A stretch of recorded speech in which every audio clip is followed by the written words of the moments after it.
Pakistanda Şeyh Palampuri деген киши өткөн. Аябай чоң алым болгон. Мен бул кишинин өмүрүн таржымалап окуп алып ыйлагамда даваттын тили деп аталат бул киши, лисанов дава деген. Şeyh Palampuri. Şeyh Palampuri айтышат, караңызчы, энелерим, могул сөз суран сиздерге көбүрөөк даректелет да бул сөз. Үйдө эне жакшы болсочу, эне таза болсо, эне абийирдүү болсочу, бул атанын ойку сойкулугу көп зыяны тийбейт экен. Эненики көп балага таасир этип коет экен. Эненики мисалы биз адашпайлы 70% атаныкы 30-40% эле экен. Анткени эркек адам карабайсызбыз. Ойдо, сыртта көбүрөөк ишибизден ошондой кара жумуш, үй бүлөнү багыш сыртта көбүрөөк болуп калат экенбиз да. Эне бала менен көбүрөөк отурат экен. Нух алейхиссалам баласына албетте бул Аллахтын тагдыры. Бирок ушундай пайгамбар аялы таасир этип баласы мени тоо сактап калат топон суудан деп энесинин сөзүнө ээрчип кетпедиби? Бала эне дейт экен да. Өзүнөн деле байкалып атпайбы? Эне, ата. О дире денеге чалабыз, энени куттуктайбыз. Бирок тең болуш керек, бирок баары жүрөктө ошондой болот экен да, энеге болгон нерсечи. Анан ошону айтып атат да, Şeyh Palampuri айтат экен энеси. Энеси кат сабат окуй алган, жашоо кыйын да. Окуй алган эмес экен, мектепке бара алган эмес экен. Бирок мектепке бара албаса дагычы таалимдерге барып катышкан экен да. Bir günü talimge барып ушул гыйбат жөнүндө сөз болгон экен, баласына келип айткан экен. Балам дейт, баласы 5-6 жашта, кичинекей деген эмес да. Бирөөнү ушактап тилин кычышып атса, энеңди мен ушактай бер, анткени сооп үйдө калсын, бөлөк бирөөгө кетип калбасын дейт. Бирөөнү ушактаганда ошонун күнөөсүн алат экенбиз да биз. Күнөөдөн арыла албай жүргөндө, өзүнүн күнөөсү көп болуп аткан үстөккө баштап азга кошкон кылып, анын күнөөсүн алат экенбиз да. Хасанул Басри чоң табии айтат экен, ушактаган ким ушактаган дареге жетип калса, сыйлуу тамак, кымбат курма тамакты берип жиберет экен. Эмнеге десе, рахмат сизге менин күнөөлөрүмдү алган үчүн деп. Ошого жана Şeyh Palampuri денеси айтып атат да, ушактай турган болсоң, мен ушактачы балам, сооп экөөбүздүн ортобузда калсын да, кыяматта сага берем дейт экен да. Сооп үйдөн чыкпаш керек дейт экен. Карасаңыз. Анан ошо баласы Şeyh Palampuri улап кетип, анан бияк тулайбыз. Азыр мөчөйүн ыйлайт да, ошону угуп алыпчы. Şeyh Palampuri эстеп алып. Бул киши күйөөсү эрте кайтыш болгон, жашоодон кыйналган, ал учурда сырттан душмандар келип баскан, башка болгон, айтор. Аябай кыйын заманда жашаган. Анан балдары жаш болгон, анан балдардын эркек баласын бул илимге жөнөткөн, илим окуп келди. Туугандары биригип келип урушкан бул кишини. Меңиз иштейби деген катуу эле айткан. Сиз өзү кыйналып оорукчан болсоңуз, балаңыздын эң чоң окуганыңыз ким сизге каралашат, ким багат? Биз каралашып турат, бирок биз алыстабыз дегенде ошол эне мынтип айтат. Карасаңыз, эне да, эне коомду жасайт экен.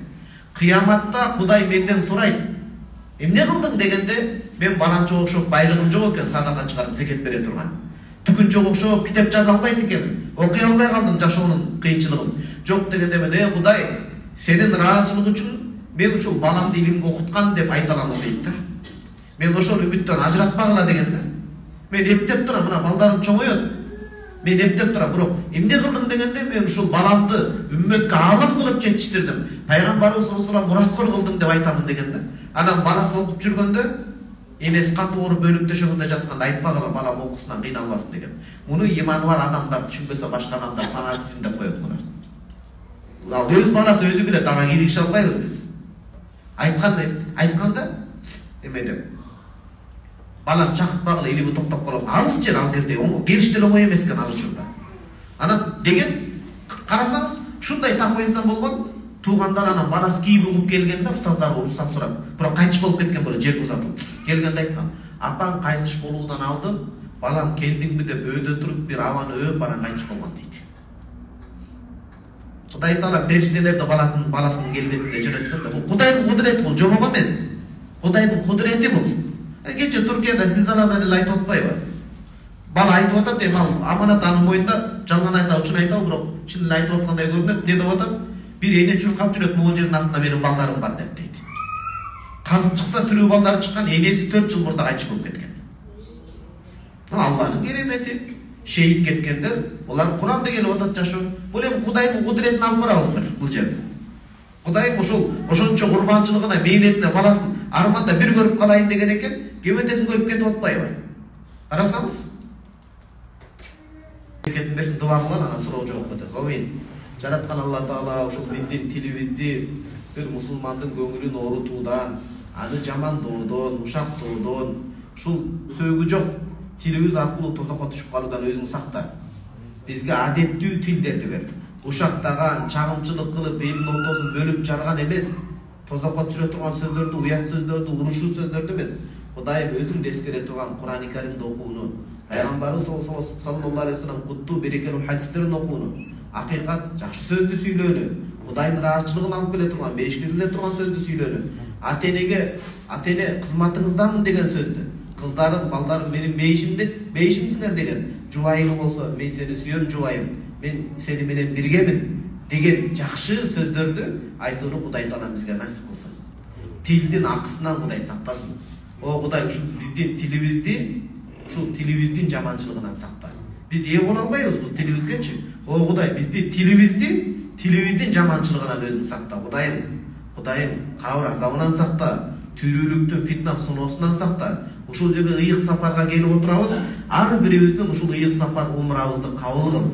Ушул умрабызды калган өмүр жашообуздун өзгөрө турган өзгөрүшү кыл жакшылык жакка Кудай Таалам. Элибизге, жерибизге, мамлекетибизге амандык, тынчтык, бүтүндүк, ыймандын көлөкөсүндө өнүгүп өсүү бергин. Кудайым, жаштарыбызды баңгизаттан, уурулук, кескиликтен алыс кыл.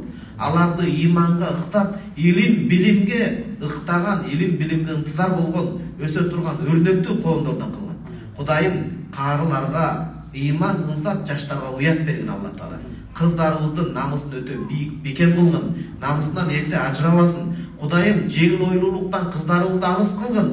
Барган жеринен бакыттап, түшкөн жеринде оор болуп, кайната кайненесин өз ана-энесиндей жакшы көрүп, кайната кайненеси да кыздарыбызды өз кызындай кабылдап, барган жеринен бактап, бактылуу эне бактына жеткиришти кыздарыбызга насип кылгын. Балдарыбызды бекем кылгын. Ооздорунан жашабай жатып талак, ажыраш сөзүн айтпастан ыраазычылык сөздөрдү айтууну өзүң насип кылгын.